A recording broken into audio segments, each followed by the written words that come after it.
우리가 다니엘서 7장을 시작하면서 1장부터 6장과는 전혀 다른 결이라고 말씀했습니다. 7장부터 12장까지는 꿈과 환상의 얘기를 다니엘을 통해서 우리가 진술을 듣는 것입니다. 스스로도 이거 대략을 진술한다고 얘기하고, 그리고 이 꿈과 환상을 통해서 스스로가 아주 머리가 번민할 정도로 힘이 들고 있습니다. 여러분, 선지자들의 삶이 굉장히 고독할 뿐만 아니라 힘듭니다. 왜? 남들보다 먼저 안다는 게 과연 좋을까요? 제가 이런 비유를 좀 들어볼까요?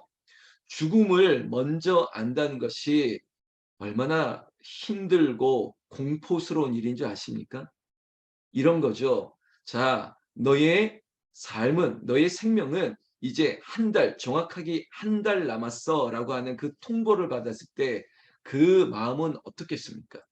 그리고 그 날을 기다리는 하루하루가 얼마나 힘들겠냐 이겁니다. 이게 바로 호스피스의 사역 중에 하나입니다.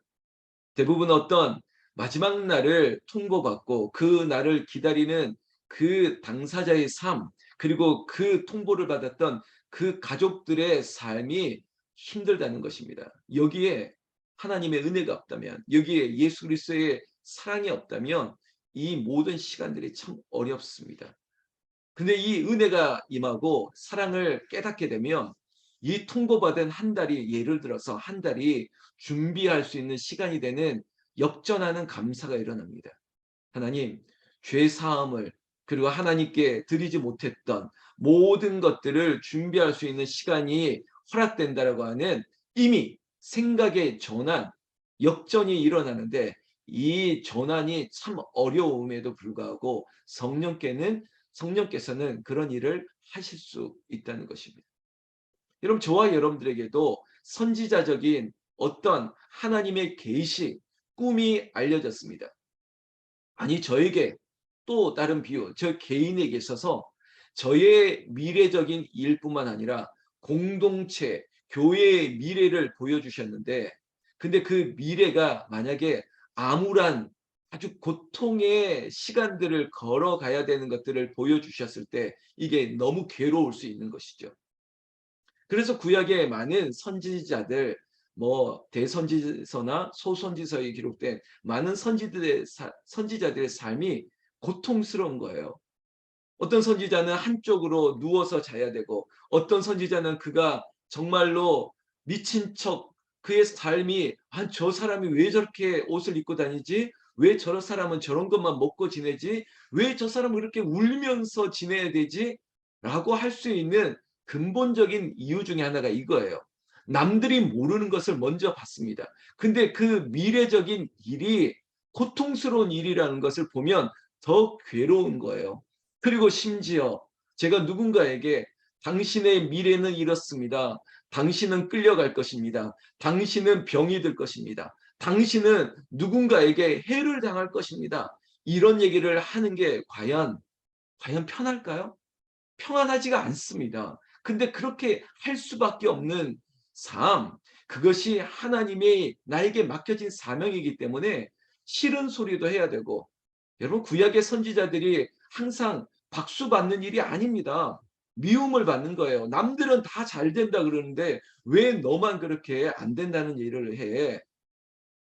다른 박수와 술사들 보니까 아무 문제 없다 그러는데 왜 너만 자꾸 문제 있다 그래?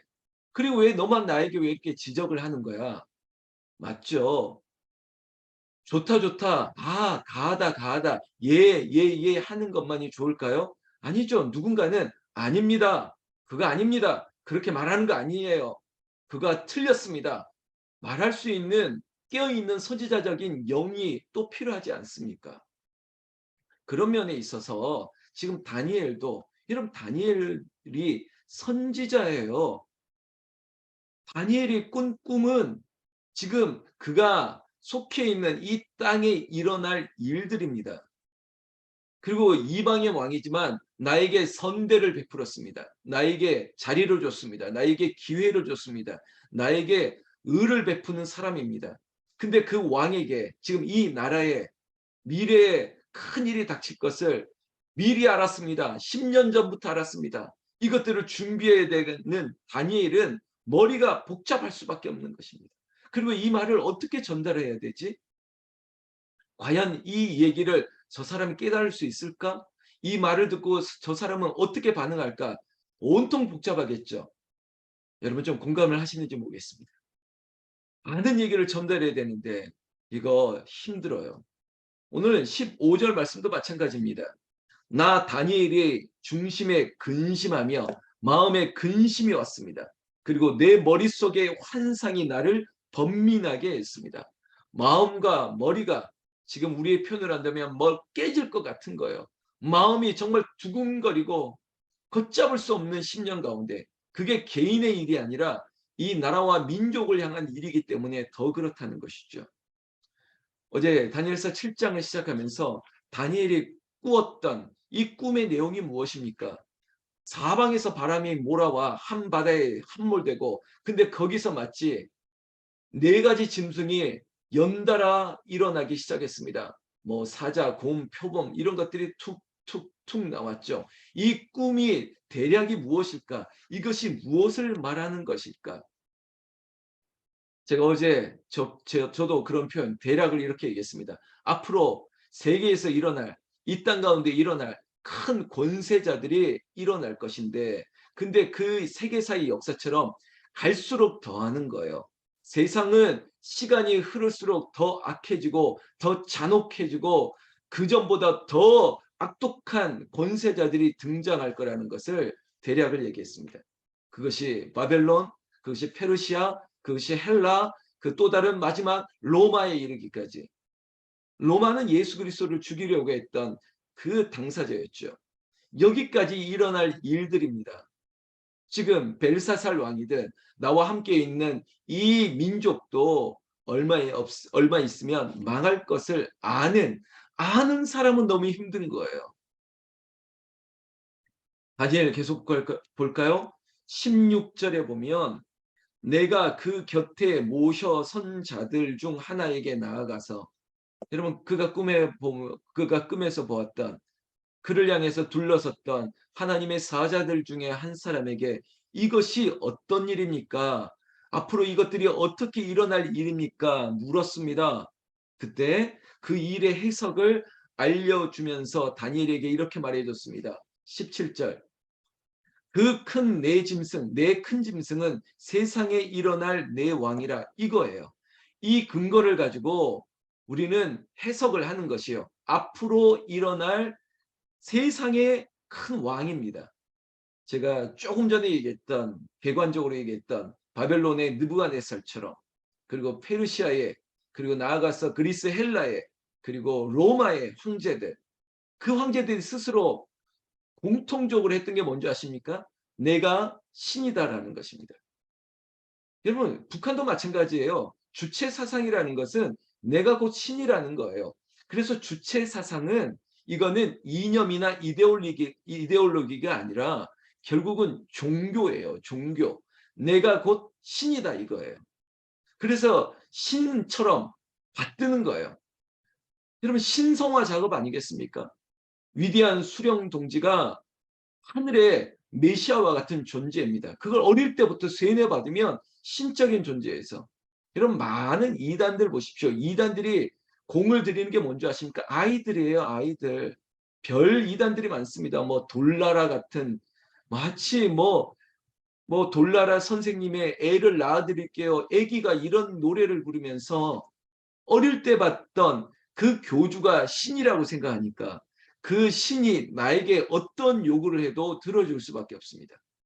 그게 몸을 허락하는 일인지 아니면 전 재산을 그 가족을 희생하는 일인지 그럴 수밖에 없어요. 어릴 때부터 신격화로 우상화 교육을 쇠뇌를 받았기 때문에 여러분 앞으로 일어날 네 짐승이 다 이 땅의 우상들입니다. 내가 곧 신이다. 내가 곧 메시아다. 내 앞에 다 무릎을 꿇을지어다. 마지막에 있었던 로마도 마찬가지지 않습니까? 로마의 황제가 세상의 신이었습니다. 앞으로 이런 왕들이 일어날 것들을 다니엘이 환상 중에 알았습니다. 아는 사람은 얼마나 괴롭고 번민하고 마음이 힘들었을까요? 18절 지극히 높으신 이의 성도들이 나라를 얻으리니 그 누름이 영원하고 영원하고 영원하리라. 아멘. 여러분 18절 말씀을 우리는 눈으로 딱 새겨야 됩니다. 다니엘을 통해서 앞으로 예언하고 그리고 하나님의 나라를 향한 결과가 어떨 것이냐. 우리는 여기에 소망을 두고 앞으로 있을 여러 가지 환상도 여기에 방점을 찍을 것입니다. 그게 뭐냐? 앞으로 일어날 왕이든 이 인생의 고난이 더해지고 더해지고 환란이 더 겹치고 성도들의 삶을 피폐하게 한다 할지라도 결국은 우리의 마지막은 최후 승리를 얻기까지 우리에게 마지막은 하나님의 나라는 영원할 것이라는 것입니다. 그러니까 하나님의 백성, 세상은 하나님의 백성을 잠식시킬 수 없습니다. 믿음으로 산다면 이 환란에 마치 환란의 인내를 인내는 소망을 이루는 줄 알미라 여기까지 갈 때까지 아무리 바벨론이든 로마든 그 어떤 악독한 그 어떤 우리에게 시련과 고난이 와도 성도들의 나라 하나님의 나라를 흔들 수가 없다는 것입니다. 우리가 하나님의 나라가 내 안에 있고 주님이 내 안에 내가 그 안에 있으면 지금 이 폭풍 속에서 이미지를 한번 그려볼까요? 아무리 큰 쓰나미와 그리고 허리케인과 태풍이 와도 딱 한 군데 잠잠하는 곳이 있습니다. 바로 태풍의 눈입니다. 그 핵, 그 중심, 그 작은 지점은 편할 수밖에 없습니다. 그게 바로 우리예요. 세상이 아무리 휘몰아치고 내 동서남북에서 바람이 몰아치고 그 안에서 어떤 짐승이 올라와도 우리가 주님 안에 있는 그 지점에 있으면 마침내 하나님의 나라는 영원하고 영원하고 영원하리라. 내가 주 안에 있으면 영원한 하나님의 나라 가운데 여호와 샬롬을 누리게 되고 우리가 그 안에서 서로 고백하며 서로 우리가 이 문제를 해결하기 위하여 서로 기도하는 공동체를 이루면 의인의 간구는 역사하는 힘이 큼이니라. 다니엘과 함께 했던 세 친구뿐만 아니라 그 시대에도 다니엘과 함께 기도했던 사람이 있었겠죠. 이사야만 남은 자가 아닙니다. 그와 함께 남은 자를 남겨주었습니다. 그리고 엘리야가 혼자 있는 것이 아닙니다. 저도 가끔 착각할 때 있는데 너 혼자 아니야. 너와 함께 기도할 수 있는 사람이 얼마나 많은지 알아? 이렇게 말해주는 거예요. 우리 생명의 공동체를 세우는 40일의 이 여정 가운데 말씀을 보면서 그리고 그 말씀이 우리에게 생명이 됐습니다. 말 그대로 능력이 되었습니다. 오늘도 에베소서 5장 19절 말씀처럼 의인의 간구는 역사하는 힘이 큼이니라. 이 다니엘의 기도를 받으십니다. 그리고 깨어서 기도하는 그 기도를 받으십니다. 여러분들이 그 기도의 능력이 되시고 이상에 대한 어떤 묘사가 있든 어떤 해석이 따르든 우리의 마지막 오늘 해당되는 7장 28절 끝에 보면 그 말이 이에 그친지라 나 다니엘은 중심에 번민하였으며 내 얼굴빛이 변하였으나 내가 이 일을 마음에 간직하였느니라. 여러분 이것을 마음에 품고 이것들을 가지고 끝까지 싸워나갈 수 있는 힘과 능력이 다니엘에게 있습니다. 왜? 다니엘은 늘 주와 함께 하나님과 동행했던 사람이기 때문에. 여러분 지금 마음이 힘드십니까? 머리가 복잡하십니까? 말씀을 붙드십시오. 그래도 말씀을 붙드십시오. 아니, 말씀밖에 없습니다. 그 말씀 속에서 하나님의 은혜를 그리고 나에게 주신 성령께서 하시는 말씀을 들으십시오. 그리고 지금 당신 옆에 서로 간구하고 기도하고 그리고 내 아픔을 얘기할 수 있는 누군가가 있다면 여러분들 이제는 여러분들에게 승리가 보장되어 있는 것입니다. 바라기는 생명의 공동체를 세우는 북한산 기도원 홍은조에게 우리가 교회이기 때문에 우리 안에서 이것이 나의 간증이요 이것이 나의 찬송일세 나 사는 동안 끊임없이 우리가 이 간증을 서로 주고받을 수 있는 생명의 공동체 하나님이 기뻐하시는 교회됨을 나는 반석 위에 세우실 것을 믿는 그 믿음 안에 여러분들도 지금부터 승리가 일어나기를 우리 주 예수님의 이름으로 축원합니다. 축원합니다. 오늘 하루 감사와 기쁨이 넘치기를 바랍니다.